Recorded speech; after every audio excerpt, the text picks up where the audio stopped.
If you haven't guessed it, the category is energy. And I've got a crazy team out here symbolizing that. Thank you very much for this award. The company is called Vena Group. We have been producing electricity for the last 10 years across Asia Pacific. We're engineering a greener future for all of you. And it's been a long night, but thank you for the award and your attention. Thanks a lot. In 2018, when we started Vena, we were really focused on three priorities. One was meeting the growth of energy needs across the Asia-Pacific region. The second was energy security. And the third was the decarbonization agenda for the region. We've been successfully progressing with 10 gigawatts now in operating construction and contracted capacity in both generation as well as in storage. Over the last couple of years, digital needs with AI and cloud services booming across the region, we noticed that these were constrained by power.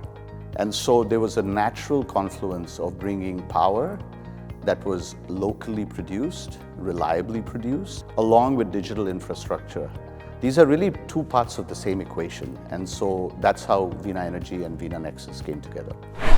So a few years ago, Vena Energy was awarded the conditional license to import power from Riau Islands across the water to Singapore. So we've made a lot of progress on developing a large solar farm along with a battery asset to be able to produce reliable power to Singapore. Now, this is really I'd say, an iconic project for the region because it has benefits both for the consumer, in this case Singapore, who can get energy independence and reliable low-cost green energy, and for the producer, Indonesia, where they have an opportunity to develop local supply chains, economic benefits to the community.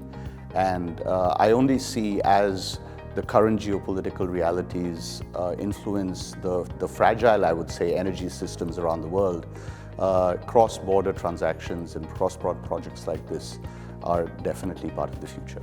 Some things remain the same. Developing sustainable infrastructure is something that investors, customers, and communities want and need across the region. So that doesn't change. But what is changing is certainly in the current environment, I think energy independence and energy security is coming back to remind us how important that is for the region. Regional dependence or interdependence, such as the project between Singapore and Indonesia, but also across other parts of the ASEAN region. And the third is the continued growth of digital infrastructure across the region. These three macro effects are going to have a significant shift across the region. Our growth story has been largely built around the communities that we participate in. When Vena Energy goes out and develops a solar plant or a wind farm or a data center, we're building infrastructure that of course has to have economic benefits to our investors, to our customers, but also these assets will remain in these regions, in these communities for the next several decades.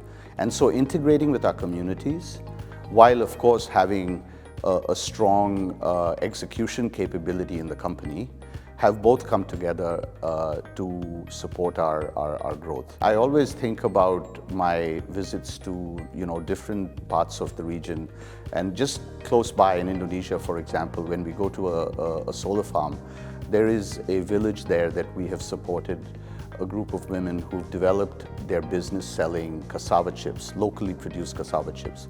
And that's part of our presence in the community that has enabled this. And it reminds us that as we work on developing a greener future, engineering a greener future for the region, it's not just about megawatts and gigawatts and data centers and so forth. It's also about the communities that we support.